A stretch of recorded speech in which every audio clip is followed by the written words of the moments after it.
டில்லி உயர்நீதிமன்றத்தில் மத்திய அரசு டெலிகிராம் செயலி குறித்து சமர்ப்பித்துள்ள தகவல்கள் அதிர்ச்சியளிக்கின்றன.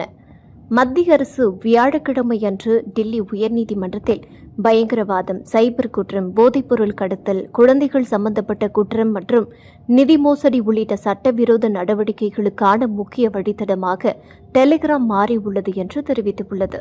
இந்த செய்தி பரிமாற்ற தளத்தை நியூ டார்க் வெப், அதாவது புதிய டார்க் வெப் என்று விவரித்த அரசாங்கம், அச்சுறுத்தல் செய்பவர்கள் தங்கள் செயல்பாடுகளை மறைப்பதற்கும் சட்ட அமலாக்க கண்காணிப்பில் இருந்து தப்புவதற்கும் இது அதிகளவில் பயன்படுத்தப்படுவதாக கூறியுள்ளது.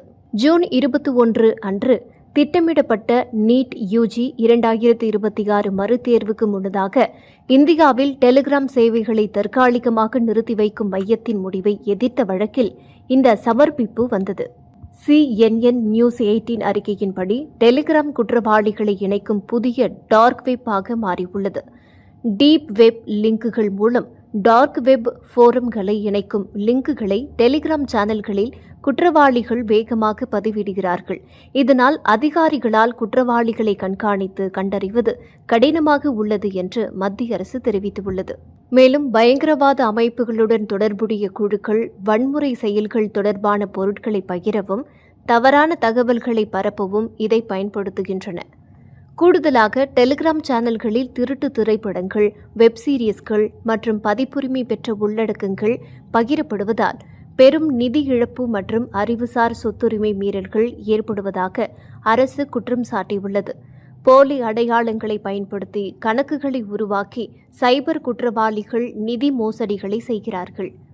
கூடுதலாக டெலிகிராம் சேனல்களில் திருட்டு திரைப்படங்கள், வெப் சீரிஸ்கள் மற்றும் பதிப்புரிமை பெற்ற உள்ளடக்கங்கள் பகிரப்படுவதால் பெரும் நிதி இழப்பு மற்றும் அறிவுசார் சொத்துரிமை மீறல்கள் ஏற்படுவதாக அரசு குற்றம் சாட்டியுள்ளது.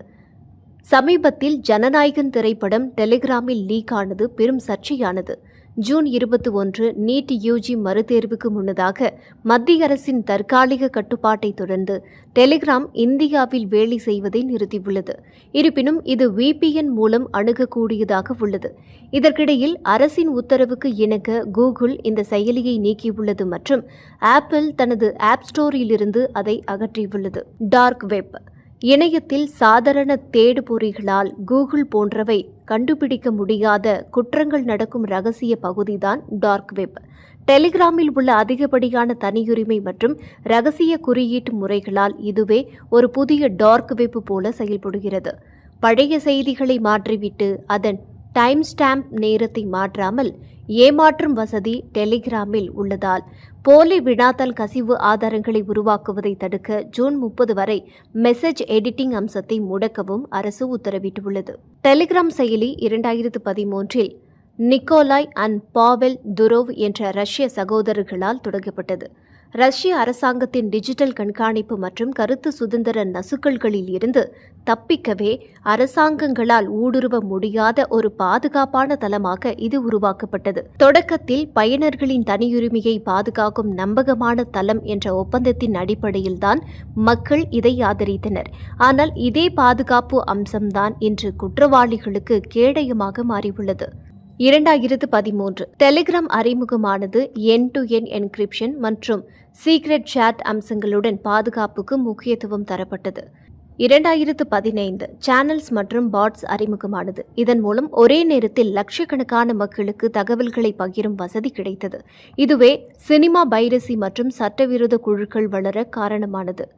2018 முதல் 2020 வரை ரஷ்யா மற்றும் ஈரான் போன்ற நாடுகள் டெலிகிராம் தரவுகளை கேட்டபோது தர மறுத்ததால் அங்கு தடைகள் விதிக்கப்பட்டன, பின்னர் நீக்கப்பட்டன. 2024 முதல் 2025 வரை உலகளவில் ஆன்லைன் நிதி மோசடிகள் மற்றும் போலி முதலீட்டு குழுக்கள் டெலிகிராமில் பெருகின. தற்போது 2026 இந்தியாவில் நீட் யுஜி தேர்வு முறைகேடுகளை தடுக்கவும் தேசிய பாதுகாப்பை கருதியும் ஜூன் 2026 கூகுள் மற்றும் ஆப்பிள் ஸ்டோர்களில் இருந்து தற்காலிகமாக நீக்கப்பட்டு சேவைகள் முடக்கப்பட்டுள்ளன. சமூக வலைதளங்களில் டெலிகிராம் பேன், நீட் யுஜி 2026 மற்றும் பாவெல் துரோவ் ஆகியவைதான் ட்ரெண்டிங். டெலிகிராம் நிறுவனர் பாவெல் துரோவ் இந்த தடை சாமானிய மக்களை பாதிப்பதாக எக்ஸ் தளத்தில் பதிவிட்டுள்ளார்.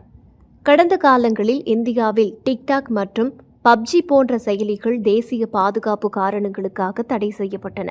அதேபோல பிரான்ஸ் மற்றும் அமெரிக்கா போன்ற நாடுகளிலும் டெலிகிராம் அதன் உள்ளடக்க கட்டுப்பாடற்ற தன்மையால் தீவிர கண்காணிப்புக்கு உள்ளாகியுள்ளது. கல்விக் குழுக்கள் மற்றும் நியாயமான முறையில் வணிக தொடர்புகளுக்கு டெலிகிராமை நம்பியிருந்த சாமானிய மக்கள் மற்றும் மாணவர்கள் பாதிக்கப்பட்டுள்ளனர்.